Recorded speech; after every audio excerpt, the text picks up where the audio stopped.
Auction थियो त्यो अक्सनमा कतिको लकी भयो होइन जसरी रणनीति बनाएर आउनु भएको थियो त्यो रणनीतिमा कतिको सफल भयो जस्तो लाग्छ लकी त एकदमै लकी भएको मान्छे म होइन किनभने जुन प्लेयर हामीले सोचेको थियौँ फुल प्राइसमा जाँदा पनि सबै त्यही प्लेयरहरू पाइरहेका थियौँ होइन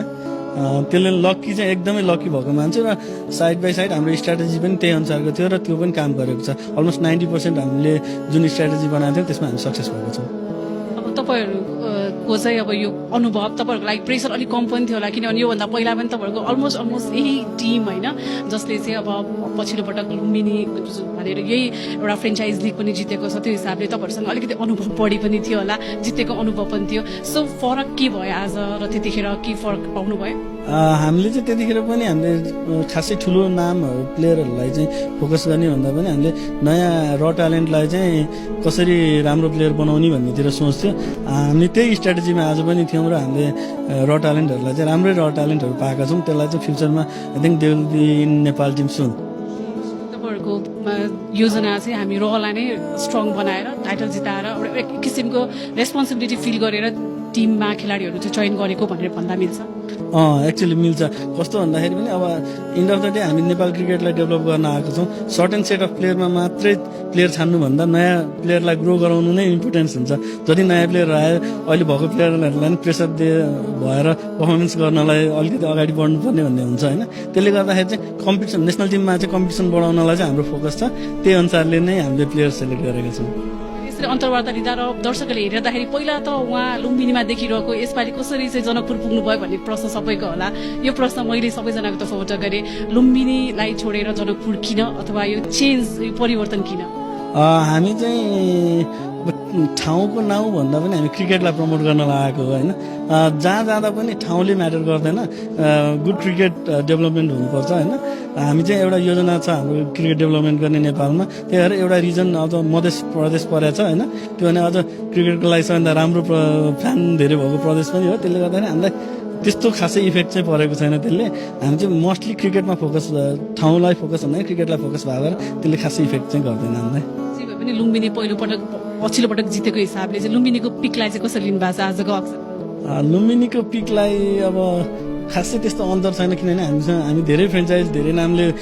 वर्ल्ड वाइड गइरहेका छौँ होइन त्यसले गर्दाखेरि नामले खासै डिफ्रेन्स चाहिँ गर्दैन मुख्य कुरा म्याटर गर्ने भनेको चाहिँ अनुभव नै हो होइन जसरी हामी विदेशी लिगहरूमा पनि गइरहेका छौँ अहिले होइन ग्लोबल्ली गइरहेको छौँ त्यसलाई चाहिँ यहाँनिर त्यो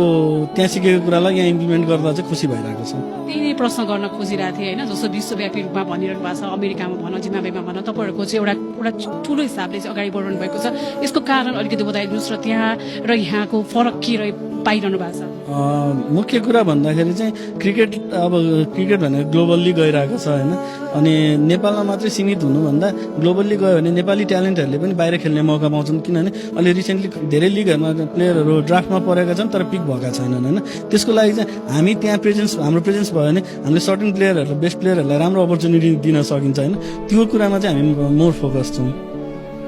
तपाईँहरूले जति अमेरिकामा भन अथवा जिम्बाब्वेमा भन जसरी टिमहरू लिनुभएको छ त्यो कारण पनि नेपाली फुटबल खेलाडीहरूलाई प्रमोट गर्न नेपाली फुटबललाई प्रमोट गर्न हो क्रिकेटलाई भन्दाखेरि फरक परेन होइन त्योभन्दा फरक परेन किनभने नेपाली प्लेयरहरूले जति अपर्च्युनिटी पाउनुपर्ने हो र जति ट्यालेन्ट छ त्यो ठाउँमा हाम्रो नेपालीहरूको प्रेजेन्स कम भएको कारणले नै होला जस्तो लाग्छ उनीहरूले प्रपर अपर्च्युनिटी नपाइरहेको त्यसैले हाम्रो नेपालीहरूको प्रेजेन्स जति बढ्दै जान्छ त्यति उनीहरूले अपर्च्युनिटी पाउँछन् कि भन्ने आश छ अमेरिकामा अरू देशमा र यहाँ चाहिँ तपाईँले कतिको फरक पाइरहनु भएको छ अथवा उस्तै हो अथवा यहाँ राम्रो छ अथवा के छ त्यो अलिकति अनुभव बाँड्दै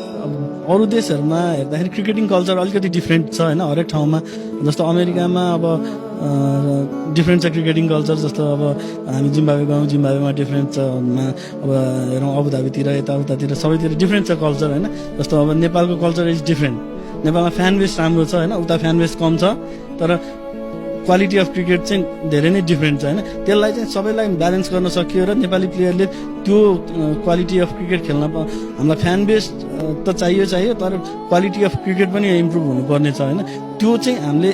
दुवैतिरबाट सन्तुलन मिलाउन सकियो भने चाहिँ त्यो चाहिँ राम्रो हुन्छ भन्ने आशमा लागेको छ Nepal America Zimbabwe next destination चाहिँ कहाँ हो अबुधाबी एक्साइटेड हुन्छ अबुधाबीको लागि भेरी एक्साइटेड अब आज धेरै खेलाडीहरू त पक्कै पनि मिस हुन्छ होइन पिक गर्नलाई तर मेजर मिस चाहिँ को गर्नुभयो कुन खेलाडी मेजर मिस भयो एक्ज्याक्टली नाम चाहिँ लिन नभनौँ, हामी गयौँ बिचमा एउटा कन्फ्युजन भएको कारणले हामीसँग मिस भयो प्लेयर होइन। अब हजुरले बुझिहाल्नुहुन्छ त्यति भनेको चाहिँ होइन। नाम होइन, गुलसन त सबैले एफोर्ट गरेको नै हो होइन। गुलसन गुलसन हामीसँग पर्छ भन्ने आश चाहिँ थिएन, तर हामीले ट्राई चाहिँ छोडेनौँ किनभने he is already a star now होइन। हामी चाहिँ अरू प्लेयरहरूमा पनि त्यसरी फोकस गरेको थियौँ, तर बिचमा मिसकम्युनिकेसन भएर परेन। तर ओभरअल हामीले राम्रो टिम पायौँ। हामीले सोचेको प्लेयर लिस्ट मध्येमा 90% हाम्रो सेम टिम परेको छ। सबैभन्दा लक्की चाहिँ कुन टिम भएर आयो जस्तो लाग्छ अक्सन? हामी नै भयौँ, ललित र अनिल पाउनु भनेको लकी नै भएको हामी त्यसमा चाहिँ।